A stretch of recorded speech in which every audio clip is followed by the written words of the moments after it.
Hi friends, అందరికీ ముందుగా happy independence day అండి. ఈరోజు మన రెసిపీ వచ్చేసి అటుకులతో పునుగులు అండి. ఇన్స్టెంట్గా చేసుకోవచ్చు, మనం చాలా సింపుల్గా చేసుకోవచ్చు ఇంట్లో. పైన క్రిస్పీగా లోపల సాఫ్ట్గా చాలా బాగుంటాయండి. మార్నింగ్ బ్రేక్ఫాస్ట్కైనా ఈవినింగ్ స్నాక్స్కైనా చాలా బాగుంటాయి. ఇది ఎలా చేసుకోవాలో చూద్దాం రండి. దానికన్నా ముందు మన వీడియోకి లైక్ చేయకపోతే చిన్న లైక్ చేయండి ఫ్రెండ్స్. ఒక గ్లాస్ రైస్ తీసుకుని మంచిగా కడిగి 1 అవర్ పాటు నానబెట్టుకోండి. ఇలా టైం లేకుండా మీరు మార్నింగ్ చేసుకుంటే నైట్ కూడా నానబెట్టుకోవచ్చు అండి. ఎక్కువసేపు నానితే కూడా బాగుంటాయి. ఇలా నానబెట్టుకున్న తర్వాత రైస్ మనం మళ్ళీ 1 కప్పు అటుకులు తీసుకుని మంచిగా కలిపి కడిగి నానబెట్టుకోండి. ఇలా అటుకులు అయితే మాత్రం ఒక ½ అవర్ నానితే సరిపోతుందండి. బియ్యం మాత్రం 1 అవర్ నానాలి. ఇట్లా నానిన తర్వాత బియ్యం మంచిగా ఒకసారి మళ్ళీ కడుక్కొని బియ్యంలో వాటర్ మొత్తం తీసేసి ఇట్లా మనం మిక్సీ పట్టుకోవాలండి.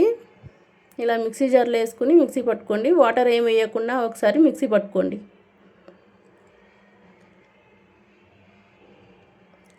ఇలా మిక్సీ పట్టుకున్న తర్వాత మనం ముందుగా కడిగి నానబెట్టుకున్న అటుకులు ఉన్నాయి కదండి, ఆ అటుకులు కూడా వేసుకుని వీలైనంత మెత్తగా రుబ్బుకోండి. అవసరం అనిపిస్తే కొంచెం వాటర్ వేసుకోండి, ఎక్కువ వాటర్ వేయకండి. పిండి అనేది ఇలా కన్సిస్టెంట్లో ఉండాలి. ఈ కన్సిస్టెంట్లో ఉంటే మంచిగా పునుగులు అనేది బాగుంటాయండి. పైన క్రిస్పీగా లోపల సాఫ్ట్గా వస్తాయి. అలాగే కొంచెం ఉప్పు వేసుకుని ఆ పిండిలో సన్నగా కట్ చేసిన ఉల్లిపాయలు, పచ్చిమిర్చి, కరివేపాకు, అలాగే ½ టీ స్పూన్ జీలకర్ర అండి మంచిగా కలుపుకొని, ఎలాంటి వంట సోడా అవి ఏమి వేయకుండానే మంచిగా చాలా బాగుంటుందండి. హెల్తీ పునుగులు అండి. ఇలా డీప్ ఫ్రైకి సరిపడా ఆయిల్ పెట్టుకుని మనం చిన్న చిన్న పునుగులుగా వేసుకోవాలండి కదండి. ఇడ్లీ పిండి, దోశ పిండి ఏం లేకుండానే ఎంతో ఈజీగా 1 కప్పు అటుకులతో పునుగులు చేసుకోవచ్చండి. ఇప్పుడు బజ్జీలు మంచిగా వేగిన తర్వాత మంచిగా కలుపుకోండి. ఇలాగా తిప్పుకుంటూ మంచిగా పైకి తేలినాక మాత్రమే కలపండి, లేకుంటే బజ్జీలు విడిపోయే ప్రమాదం ఉంది. మంచిగా ఇలా కలుపుకొని గోల్డెన్ బ్రౌన్ కలర్ వచ్చేదాకా వేయించుకోండి.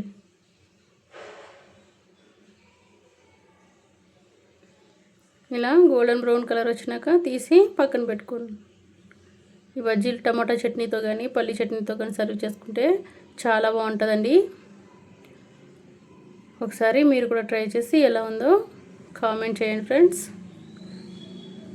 చాలా సింపుల్గా చేసుకోవచ్చండి. ఇన్స్టెంట్గా పునుగులు తినాలనిపించినప్పుడు ఇట్లా చేసుకుంటే సింపుల్గా అయిపోద్దండి. ఇడ్లీ పిండి, దోశ పిండి ఏం లేకుండా. నా వీడియో నచ్చినట్టయితే మీ ఫ్రెండ్స్ అండ్ ఫ్యామిలీ మెంబర్స్కి షేర్ చేయండి. Thank you for watching.